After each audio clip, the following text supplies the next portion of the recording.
Capítulo 15. El amor bueno. Nicolás, apenas libre, voló a Yautepec. ¿Qué había pasado allí durante su corta ausencia? Temblaba de pensar en ello.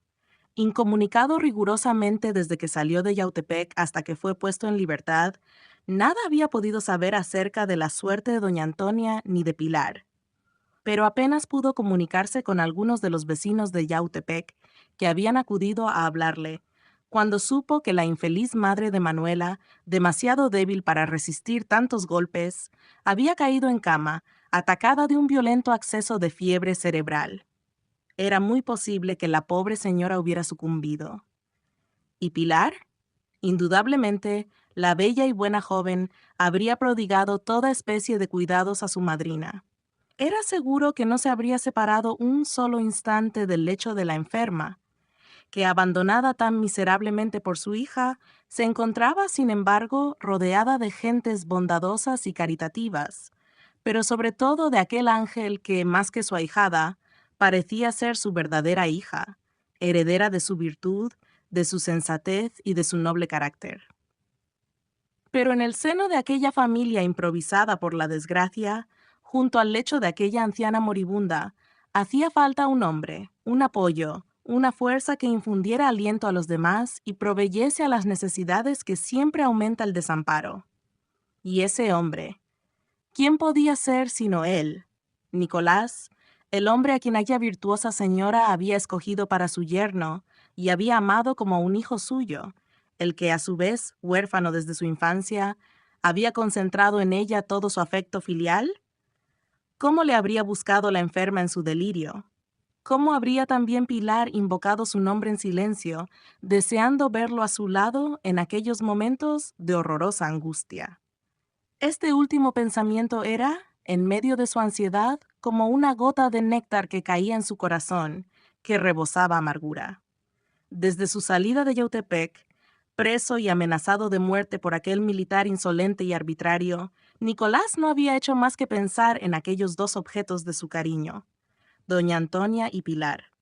Y su espíritu agitado pasaba sin cesar del infortunio de la desdichada señora al amor de la hermosa joven, amor tanto más grato cuanto que se había revelado de súbito, y justamente cuando se habían oscurecido para él todos los horizontes de la vida.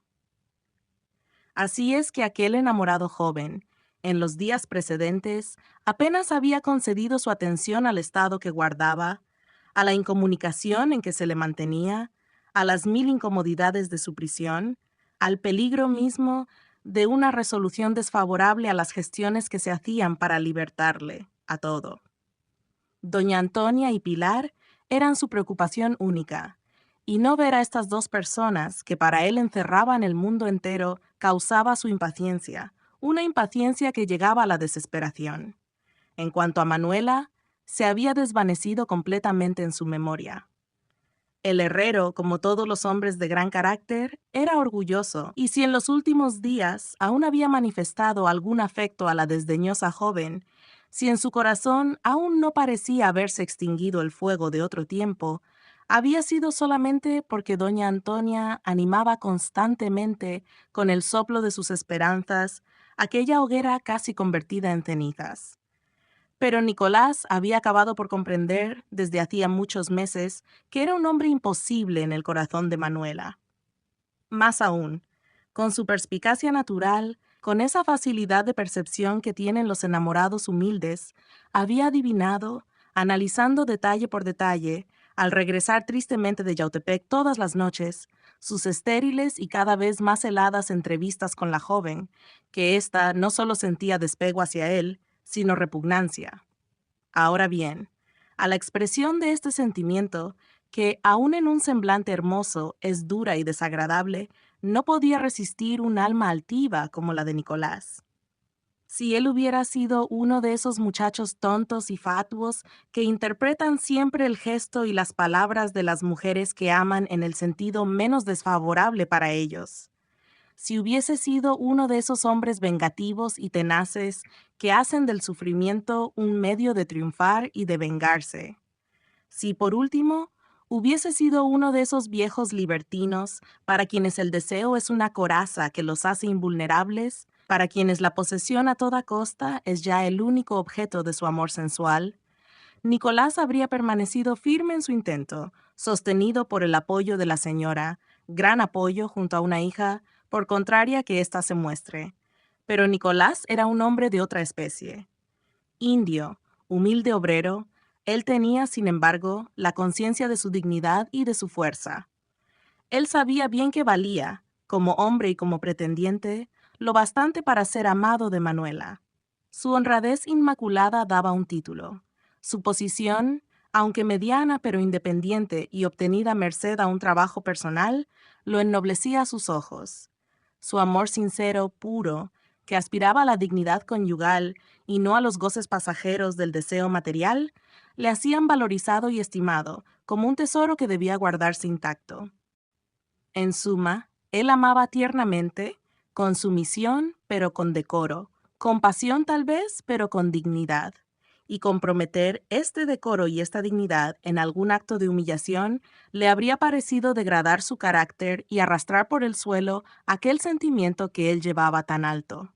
Así pues, tan luego como Manuela, enamorada como estaba de otro hombre, creyó conveniente quitarse el velo del disimulo, y comenzó a mostrar a Nicolás un desabrimiento que éste conoció al instante, que fue aumentándose de día en día y que acabó por convertirse en un marcado gesto de repugnancia.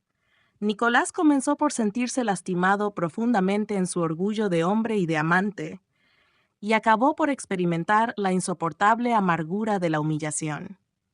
Su amor, ya bastante desarraigado por los desaires anteriores, no pudo resistir la última prueba y fue desvaneciéndose a gran prisa en su corazón. El afecto de doña Antonia, un vislumbre de esperanza y cierto hábito contraído de ver a la joven todos los días, aún lo retenía débilmente, como lo hemos visto.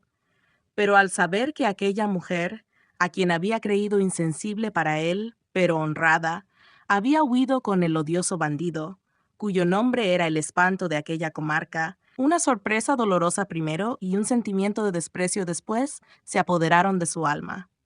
Después, este desprecio fue tornándose, al considerar la perversión de carácter de Manuela, en un sentimiento de otro género. Era la repugnancia, pero la repugnancia que inspira la fealdad del alma, y después una viva alegría inundó su corazón. Él, Nicolás, el pobre herrero de Atlihuayan, se había escapado de aquel monstruo. Había estado amando a un demonio creyéndolo un ángel. Hoy que se veía libre de él, se avergonzaba de su ceguedad de los primeros días y se felicitaba de que el cielo o su buena suerte lo hubiesen salvado del peligro de haberse enlazado con aquella criatura, o al menos de la desgracia de seguir amándola, lo que habría sido terrible para él, dado su carácter altivo e intensamente apasionado.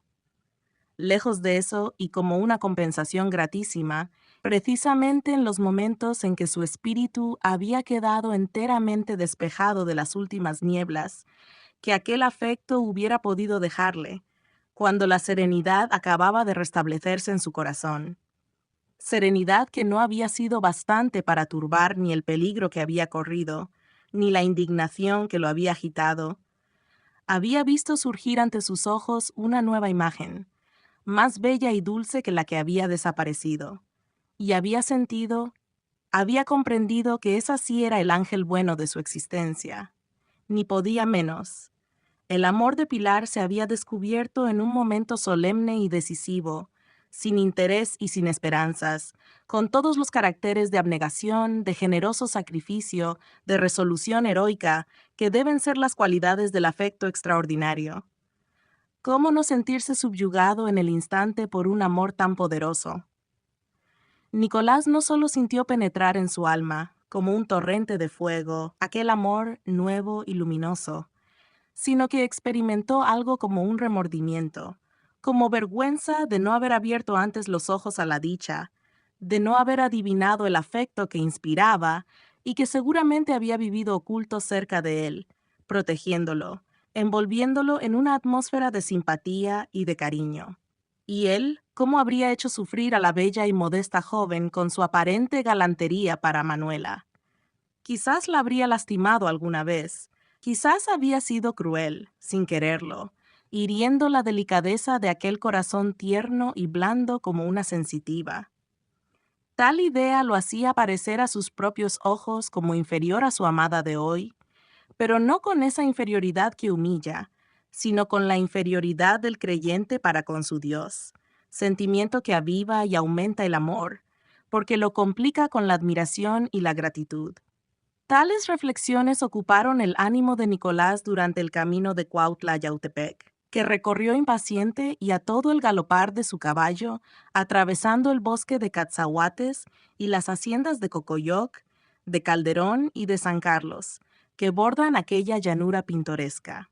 Por fin pasó el río, atravesó las callejuelas palpitándole el corazón y se apeó en la puerta de la casa de doña Antonia. ¿Qué noticias iba a recibir?